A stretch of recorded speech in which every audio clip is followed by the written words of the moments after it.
after we talk about your resume, and then you are now called for a job interview, and this is actually the time that you need to have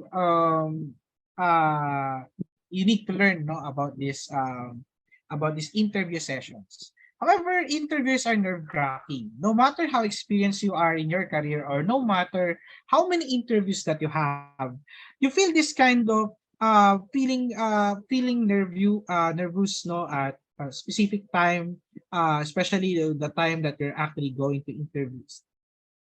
So we cannot actually stop that from prevent that from happening.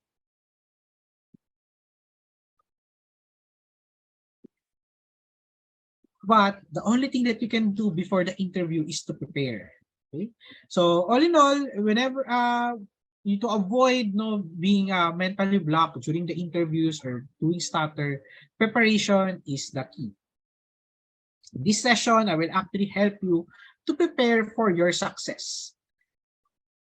While your resume is your ticket for your future employment, interview will lock in you to be hired, no? Because of course, of out of 100 applicants for a certain position, they will actually interview at least 5 people, and then all after that, no, only one will be selected among 5. So these are the portion that you need to prove yourself.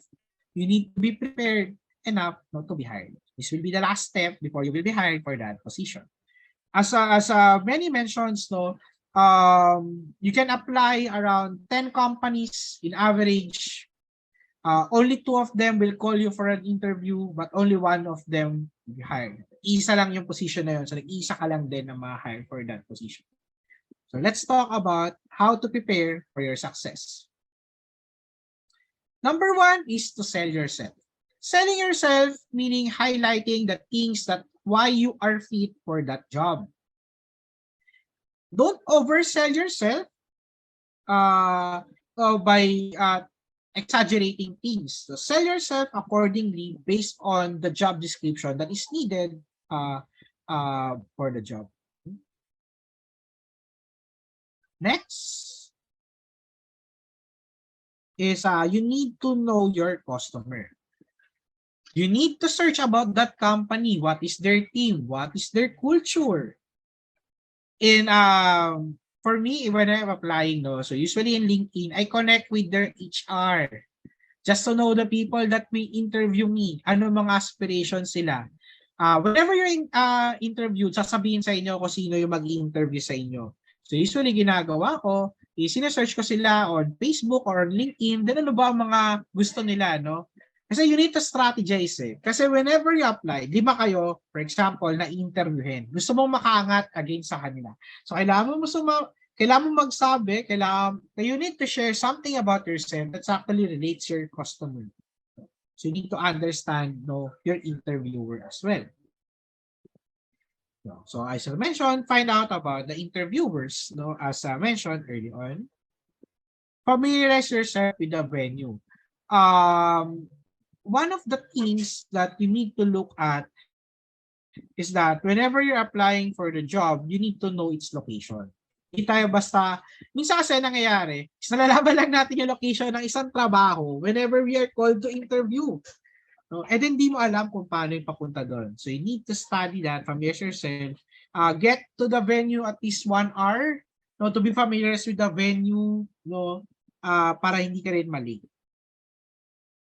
Dress for a good impression, of course. You always need dress properly, professionally as needed. Practice good nonverbal communication. Maybe you're good in writing your resume, maybe you're good in speaking in your language. However, you need to also observe your nonverbal communications, your hand gestures, you're flipping your hair, how you actually looking at that person. Those are kind of non-verbal communications that you need to look at. Okay, so to practice your good non-verbal communication, what usually do is prepare in front of a video or in front of the mirror, look at your then watch the recordings and improve accordingly. You can also tell your family members or your friends to watch you while you're preparing for an interview so that you will actually observe what are the verbal communication things that you need to observe or you need to omit at all. So now you prepare yourself about the things that you need to know. You need to also to prepare your answers. Sa interview, ito yung pinakamahirap, di ba? You don't know what will be asked to you, no? In different levels, different roles that there will be applied. So let's say, for example, if you're applying for a entry-level position, you will be hired by HR officer, HR manager, and then the project manager. And as you increase with the role, there are a lot of people along the organization that will be interviewed. But they have different questions according to that level. So therefore, you need to prepare how to answer those questions. Most of the interviews I based on their competency as much as highlighted in Resume 101. So with regards to this one, past behavior predicts your future behavior. So meaning all of the things that you put on your resume predicts your future behavior. So if you actually have a dream job right now, you need to work on your current career. Work hard for your career, and then it predicts your future may bring. So they will actually look at the previous jobs that you actually work for, as they want on the interview. So there are questions that may be asked on the interview that may caught you surprised, accordingly caught you off. But there's a format called the STAR model. The STAR model is actually a model type of answering questions based on this STAR, no? So STANR stands for different words. Then let's discuss it further. Situation, task, action, and result. So this will be will be the format of how will you answer the interview. On the situation, you need to start by opening a brief description or introduction. Explain your role and the situation. Ano ba yung ikikwento mo? What is it all about? Of course, the situation should not be that too long because hindi naman ito yung part, it's actually introductory. The task is explain your role, what was expected of you. Okay? Action. Okay? This actually comprise most likely most of your answers, 50 to 70% of your answers. You need to describe the specific actions you took. So they're measuring you according to your competency. So ano ba ang ginawa mo accordingly? Okay? You need to be specific. Though general answers for this part of action, this is actually a truth. You're stating a fact. Therefore, you need to be specific as much as possible for you to be understood. And last but not the least is the result. So what happened after your actions? What was the impact of your So this will be take a look clearly on the STAR model. So this will be your guide accordingly whenever answering questions. The good thing about having this kind of model is that you will not be do stuttering, or nauutal ka during the interview because you have this model already. Now let's try to apply to typical competency-based interview questions. Can you give me an example when you have worked with a team? Tell me an incident wherein you needed to manage a difficult customer. How did you do it? Describe a situation when you have implemented change. Tell me about a time when you have to quickly learn something new. So these are typical CBI questions that you may encounter. And this is how to answer these questions. For example, tell me about a time when you have to quickly learn something new. Meaning, may pinagawa sa'yo and how do you actually learn quickly and adapt to the situation. So let's use the STAR model to answer this question. Situation. It was my first job as an HR assistant in a manufacturing company in Peza Zone in Cavite. So the good thing about this one, okay, so these are the things that you need to, how this actually a great answer to that first part of your answer. First job, so that's the setting. So kapag first job ka, you have no experience. So he mentioned the role as an HR assistant, where in a what industry? Manufacturing company. Okay? So it's a very good start of your answer. Task. What is the task that you're given into? So I was instructed to hire 20 factory in a month. The good thing about this answer is that it's very specific. You have the 20 factory workers in a month. Very specific role, okay, for this job. So we have the S, we have the T. Now let's have the A, or the action. So the action here, after quickly studying the requirement, I immediately connected with the closest PESA office, attended their job fairs, and did leafletting at the gate of the PESA zone. I was doing this for the first time. Okay? So, yun, naiset natin ng maayos siya during the situational phase. And then the action, napansin nyo, very specific yung actions niya dito. Okay? So, he conducted his own research. He become more resourceful at this point. He attended job fair so that he can actually hire those people. And what is the result? I was able to exceed the target of 20. It's a good thing that you actually did great for this one. Okay? Hindi tayo basta-basta sumasagot lang tayo and then we just answer it as what comes into your mind. So the important thing to prepare this one is to have a model to answer so that you can actually relate. Minsan kasi, we have the experience. We have the enough experience. We have the enough knowledge. But we cannot actually speak it in front because we don't know how to say it. So the STAR model will be helpful for you. So I hope everyone will remember the STAR model as you go on with this. So other typical questions. So during interviews, based on your experience, what are the typical questions that you encountered? So for those who doesn't encounter this yet, so let's look at the typical questions. First, tell me about yourself. Yan, one of the most common things that for the starters, no, it's like an easy question, no, but telling about yourself, you will be actually observing different things. If you know your role, you know, is there a consistency on what place on your resume? Okay, so you need to look at that.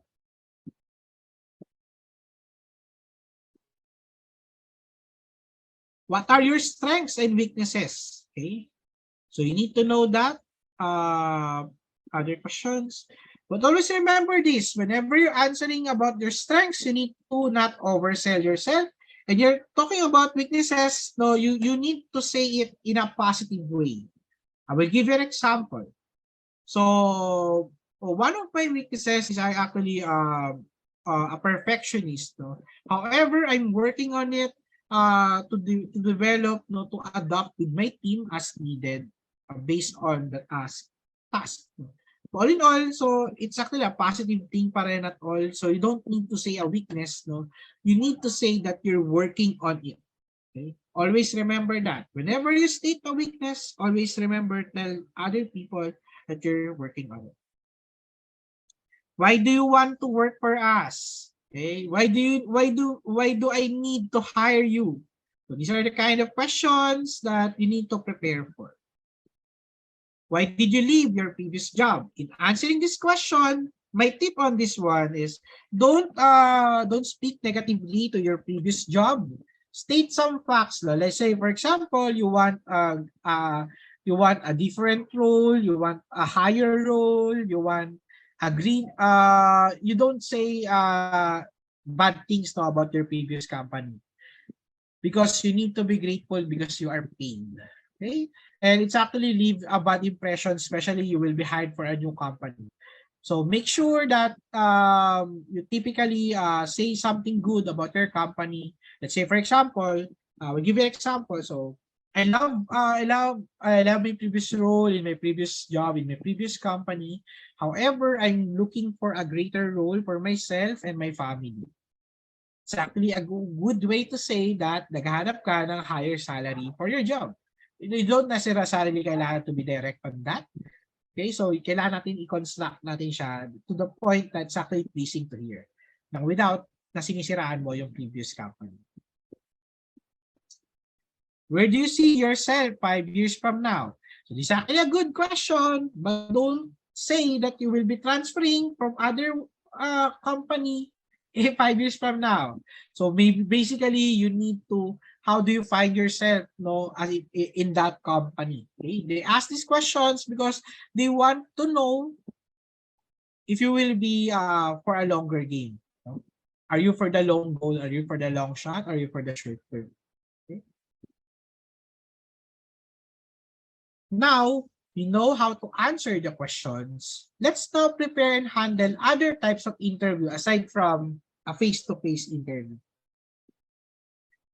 First of all, we have now a telephone interview.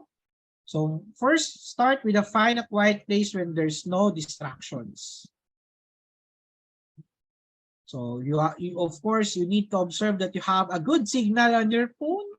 So kung nasa palengke ka or nasa kalsada ka by this time around or yung nasa mall ka, make sure to talk to them politely na nasa labas ka lang or you're good.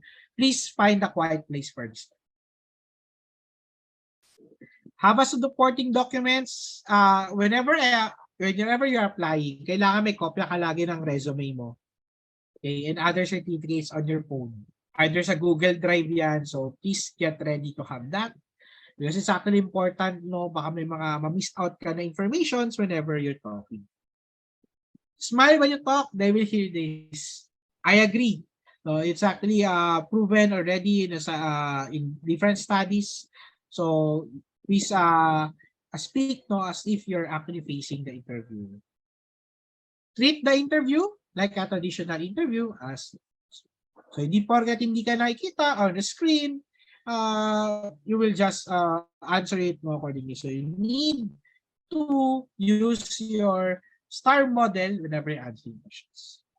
So of course, having a video interview, nauso to, especially nauso nga yung mga terminologies such as Zoom fatigue because of most of us are living prohibited in our house, as we have faced pandemic. So video interview, find a quiet, well-lighted room. So make sure na well-lighted. Check natin yung position ng camera in the right way. Sound quality, so paramount importance. Okay, so make sure that you have a good sound quality. Kung maingay, tumatahol si bantay o maingay yung bunso ni tatay or ni lolo, make sure you have a noise cancelling headset for that one. Prepare in the same way you would have in a face-to-face interview. Okay? So make sure na dapat dress properly pa rin tayo dito. So ensure that hindi lang yung pantaas natin, pati yung natin with shoes, because it increases confidence. Okay.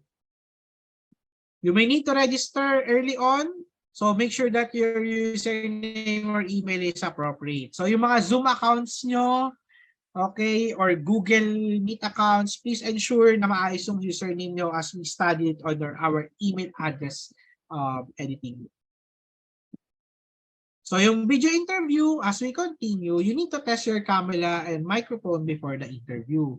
Sobrang hassle naman kung hindi kayo nakapag-test beforehand and then hindi pa nag-work ang inyong camera and microphone at all. Ito lang yan simple lang. Be prepared. Look prepared on the video interview. Halatang halata kung hindi ka nakapag-prepare by simply missing this out. Dress appropriately. choose an appropriate background. Uso na ngayon yung magbo-blur ng background on the screen. But if you can actually look for a background na you will be, usually yung ginagawa lang naman na background is usually white so that you will be seen beforehand. Iniwasan lang natin is baka may biglang dumaan sa likod mo. So kailangan sabihan mo rin yung mga family members mo about it. Be aware of your posture. So hindi pwedeng nakapangalumbaba ka or so dapat maayos pa rin how you seated for the video interview.